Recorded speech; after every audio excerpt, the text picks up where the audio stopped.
الحمد لله رب العالمين، والصلاة والسلام على سيدنا محمد سيد الأولين والآخرين، وعلى آله وأصحابه وأتباعه وأولياء أمته أجمعين إلى يوم الدين.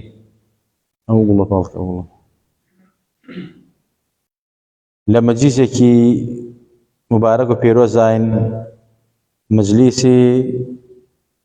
شوان جمعان مجلسي صلوات واستعيش لسر پیغمبری نازدار صلاة وسلام لسر به ولا پاشان باسکردن لسیرەی پاکی پیغمبری نازدار صلاة وسلام لسر به گشتین بو درسه لسیرەی پیغمبری خواه ژیانی پیغمبری خواه صلی الله عليه وسلم كبيغمبري خواه صلى الله عليه وسلم دعاي حجة الوداع دعاي حج كردني مالي خواه لصالة ديكو شياو ووتار ميجوكي لعرفة لحجة مال آوائية كفرمي حجة الوداع لباش نوزده الروج بيغمبري خواه نما ولا مكة وقراب ومدينة چونك لبيماني عقباء وعد داو بأنصار كان كمردن وجيان لقل أوانا به چونك أوان فداكاري پیغمبر بون صلاة والسلام عليه حتى لحج مع الآوائية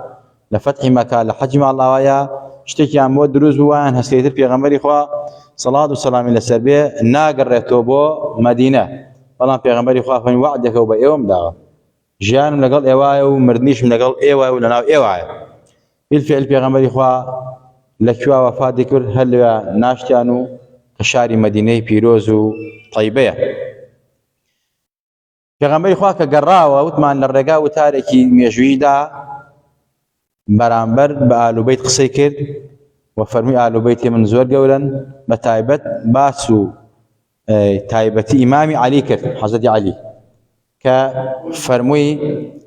هر كسيك من دوستي بم عليش دوستيتي من كنت مولاه فمولاه علي مفصلة أماش طبعا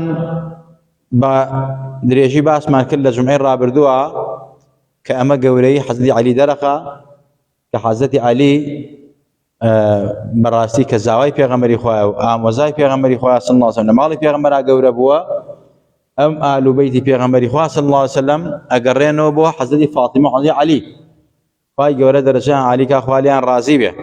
فهد زاماتو لبردي أمتي پیغمبري نازدار صلاة والسلام إلى سربه پیغمبری خواه صلی الله علیه و پاشان که گرا بو مدینه لسالی یانزی کوچیا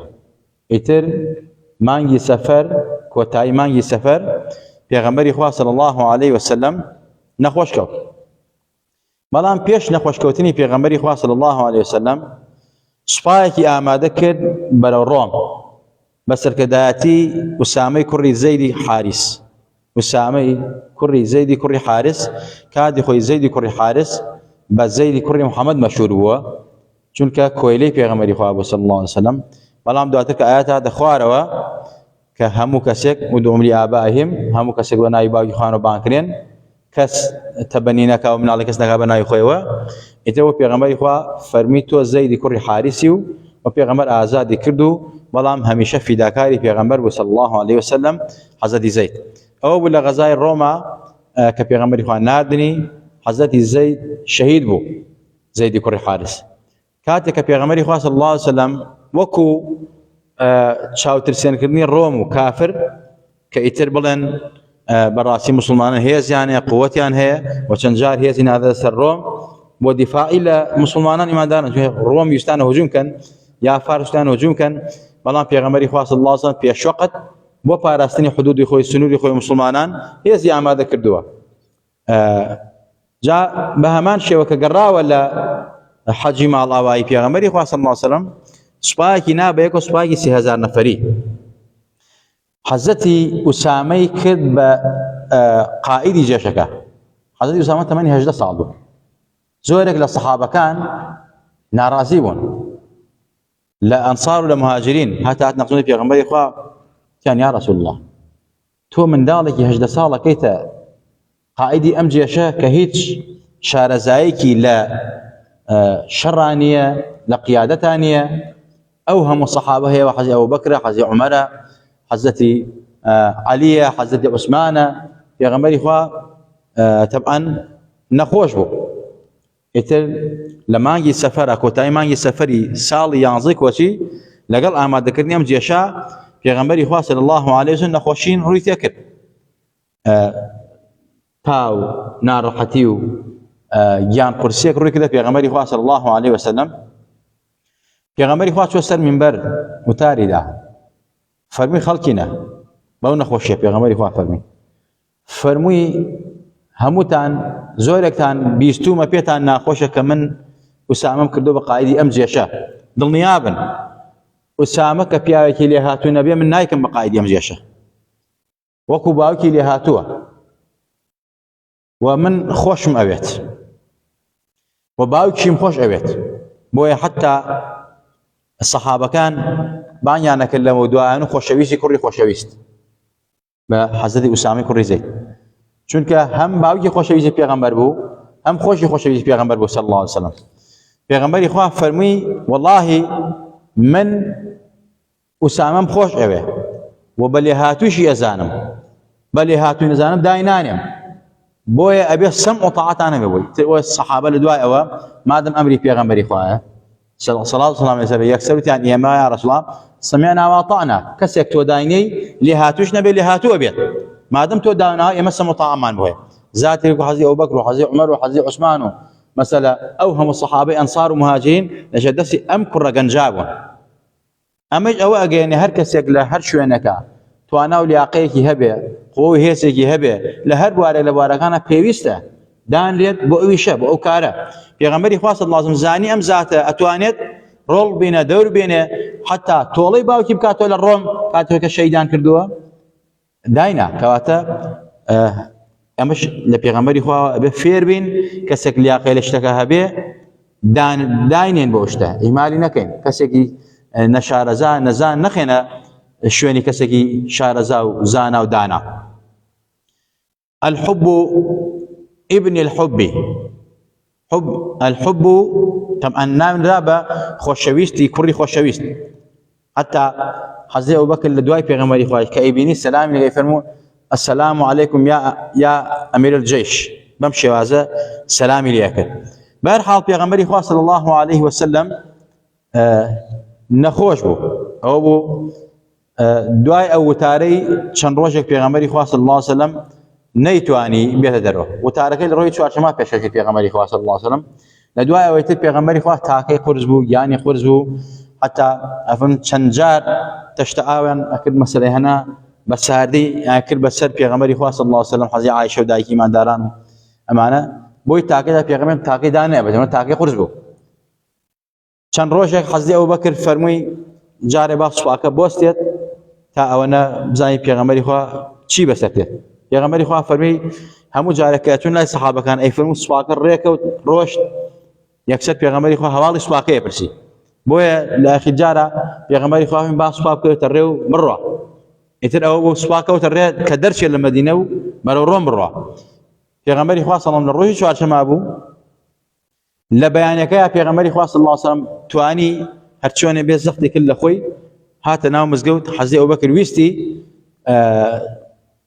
میحرابەکە جێبێڵێ، پێغەمبەری خوا ئیشارەی بە کەوا لە میحرابەکە بمێنێتەوە سابت بێ من نوێژی بە دواواکەم. بەهەرحاڵ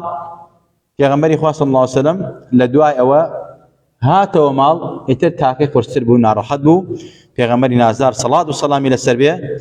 و سوپاش ئەوە ئەکەوێتە ڕێو ئەڕوا. سوپا لە ڕێگا بوو، خەبەر هاو ئوم ئەیمەن خەبەری هێنا کە پێغەمبەری خوا ئینا لله و ئینا ئیلەیهی ڕاجعون پێغەمبەری خوا وفاتی کردووە. جا ئەم سوپا کە پێغەمبەری خوا صلی الله عليه وسلم بەڕێی کرد بەرەو ڕۆم، ئەمە لە دوای غەزا و جەنگەکانی خۆی بوو. پێغەمبەری خوا تەمەنی 63 ساڵ بوو. لە هەموو تەمەنی پێغەمبەری خوا یعنی 65 غەزا ڕوویاوە، لەگەڵ مەسەلە هەندێک مەسەلە 27 سریە عفو 65 غەزا کراوە پێغەمبەری خوا صلی الله علیه و سلم کردوێتی. لەم 65 غەزا پێغەمبەری خوا صلی الله علیه و سلم کردوێتی، یعنی ئەگەر سەیری کەین بە کافر و بە موسڵمانیشەوە ككجرابيا كمسلمان تقريبا 262 مسلمان لم 65 غزاي پیغمبري خوا شهيد بوا 1022 كافر كجراوه لمدي 23 سال پیغمبراتيه لمدي مالين 10 سال اعلان جهادي پیغمبري خوا صلى الله عليه وسلم برامر بكفر والحاد ومشركين يعني اساس خلط يكي ملحد بيدين رخنا لا غزاخاني پیغمبري خوا غزاي پیغمبري خوا همي دفاعي بوا همي برگري بوا انجا لكاتك پیغمبري خوا صلى الله عليه وسلم كبو هر غزايك صحابه كان نارد به رضا رحمت اخوان نسر به پیغمبري خوا صلى الله عليه وسلم فرميتي اغاتان لجنبي اغاتان لمنال به اغاتان لپير به اغاتان لدرق به اغاتان لكليساي مسيكان به لمعبدي قاولكان به معبدي جولكان به نيروخين اهانان كان ازيتي ندن پیغمبري خوا اما شعار السلوك پیغمبر والصحابه پیغمبري خوا ابوا صلاه سلام نسر به بهرحال پیغمبري خوا لم تمني خويا 63 سال تمني بو 65 غزاو چند سريك پیغمبري خوا بجداري کردوا ديبو معلوماتان او عندك كجراوا ديبا سيري شر كافر كان بين لقل يكتريا ولقل خويانا ولا جيهانا كناوي انا توا بس شر جهاني كم ناكي شر جهاني دوهم شر جهاني دوهم معلوم يا ملاك معنا كامريكا وبريطانيا وفرنسا وروسيا والصين وايطاليا ويابان ام ولات كفر ملحدانا اعلان كردو كرديان برابر بهموي دي بس لو شرا يعني سياقات نيو يا شوارقات برابر بغزاكاني في غمري خوا خلقي مدني وسرباز وجنو منال كجراوه بونمنا وكو اماشي فكره لكتبي قدم المسلمين للعالم يان المنزل في الاعلام كباسي او شراني شر جاني كم دومك عليه 15 مليون و 600 هزار سرباز كجراوه 15 مليون و 600 هزار سرباز لو شراك كجراوه سيري كان كيف شران يزا مسلمانان ايمانداران يا كافر وملحد كان خلقي مدني 54 مليون و 800 هزار خلقي مدني لجن ولمنال ولخلقي بتاوان لشر جهاني كما جهاني دوما كجراوه اتبي الروخاني مزقوتو معبدو كليسا وامانه كواتا اماني كامرو لا فوق زازي انسانيته ما في مروف ليدن هرهم يان دروكن حمويان براسي سيركي امريكا كما في ما في مروف ليدا لصالي 1935 هيروشيماي تفكر هيروشيما همو لاك ما نزاين كم يشوف عندته يكتو از مثلا متابعه بك ازاني بس لو هيروشيما 8000 كس اللي ياكل عظام جاني درچو 75000 شلقم كرا بريندار وامانه لهيروشيما انجا بهمان شوا ل 4000 نفر ل شاري ناغازاكي مثلا يابانا بهمان شوا بقنبلي ذره وبنووي وبكيميائي امانه امريكا نايبر دور بوين الروين مثلا لولاتي ايما قنبله ذره كيميائي دا بحكومه العراقي ليك لحظه على 1928 مثلا 5000 نفر حاله زابن بقرباني مثلا 2000 نفر برزان ابون بقرباني امانه كافر ملعيد كان كرديان وعميل وكركان كرديان إيسيشن تانو تشل پیغمبر ولا اسلام ولا مسلمانان هذن مسلمانان اوان كوش مسلمانان اوان كردو وانا يو خيون ريشن پیغمبر اخوان ل 65 غزا لمدي 23 سال پیغمبراتيا بكافر ومسلمانو ككجرابه 1022 كافر كجرابه 262 مسلمان شهيد بوا ذات لما تشوارقات يعني بويا مسلمان اني برزي ما بي اقامان لو بيت دين اسلامك في غمر فابو اما هناوا دينك باكو بختوى او اگر ام دينك انسانيه تجنبوا دينك بر الاخلاق روش نبوا بر الروح وصوص بس بينما برواك لنا جزيره العرب درنا شو بلام كملتان قلان زانيان ام اسلام الرحمه ام اسلام بركته ام اسلام انسانك بانسان بو باوشان بكردوا جاء عزيزان خوشويستان پیغمبري خوا صلى الله عليه وسلم لهم غزاكان يا او عندك جراو لا اي كافر من اذا كانش او عندك جراو و پیغمبري خوا كحزتي اسامه بركر او لدواي وفادي پیغمبري خوا جيش وستا نروي جيش قراوه بلام مباشرا كروج دوشمه دوانزر ربيعيه كم لهندي الروايات كبيغمبري هو فادي كر روجي سيشمه وشوارشمه پیغمبري انا ناشت وايش يشتانوا پیغمبري انا يشتوا بو اويكا خلافتي مسلمان دياري كان او حاجه او بغدان دياري كر لدواء او ناشتيان لباسي وفاتي پیغمبري خو بتفصيل ان شاء الله ما جي بيكن افرمي لدواء او حزتي ابو بكر يكسر جيشكي رخص فرمي با برو روم برا وتيان قربان بان الرو او تهندك تاس مسلمان الاسلام هل قرانته مثلا كهندك كافر بون منافق برامبر مسلمان يسان شر غزاير اهل الردة مشهوره كبرامبر حزي ابو بكر كافر كان كرديان حزي ابو بكر فرمي اگر هرچی دیو درنج جهانه برانبری مدینه وستابی و چوارداری مدینه انگرته به مدینه بروخی ام جیشه مادم پیغمبر آماده کردو برو ابو روم ابي برو اميركيشان هر حزتي زيد به نابك سيتر به حتى حزي عمر فرمي قربان با او نبي افهمني حزي ابو بكر شو كردي بريشي ما عمره حزي عمر فرمي شلون كسيك لا ابي پیغمبر دايناوا ام جا حزي عمر اهون بو وحزي عمر حزي زيد فرمي با حزي عمر مينتوا لقد حزي ابو بكر ابي لمدينه يمش اروين او بروشتن بسركوتوي وسباي رومي شان لو غزا قورك كرديان كافرك زوران رواني جانم كرد يك تاقم سمان شهيد نبو يا غمرم سواي دياري كردوا ابي بروح ام بسركوتوي قرتوا ان جاء لم لا جو حزي ابو بكر غزا اهل الردة اهل الردة او انا من الاسلام هالقرانوا ام سبا شل روجان بيتو بس شنو هاتنوا ويك نفر شان شهيد نبو ودسكوتك زوري شان هبو قرانوا ان جابوا يا رمتي حزي ابو بكر وحزي عمر اهل مدينه جاينا كوتاي وتاري مشومان بلان بيش او حزي ابو بكر همو جاري حتى لدواي غزاك لدواي غزاكاني تريش هر اقيب حزتي زيد اي فرموا السلام عليك ايها الامير شنك ام لقب پیغمبر پیدا بو ام جهر بو شواز بانيكر اما وفاي صحابه وبيغمبري خوا صلى الله عليه وسلم تا درس جتري سيره باس كدني وفاتي بيغمبري خوا بتفصيل وبدريجي تاجم رابطهم لا بخواي قول اسفرين خواي قول لهم لا كمان راضي وعاقبتنا بخير بيره يا ربي خواي لي ما خوش ولا باخذ دايك ما خوش به يا ربي خواي لخدمت بيغمبري ناس دارا خمان وباخذ دايك ما كوكروا يا ربي خواي بيغمبر بانك ما مكاو درمانك بدست مبارك خويا ايكو سلمان باتي يا ربي خواي خمان وباخذ دايك ما لو كسانبين كبيغمبري ناس دار صلاه وسلام الى سربيه ناوان تومارك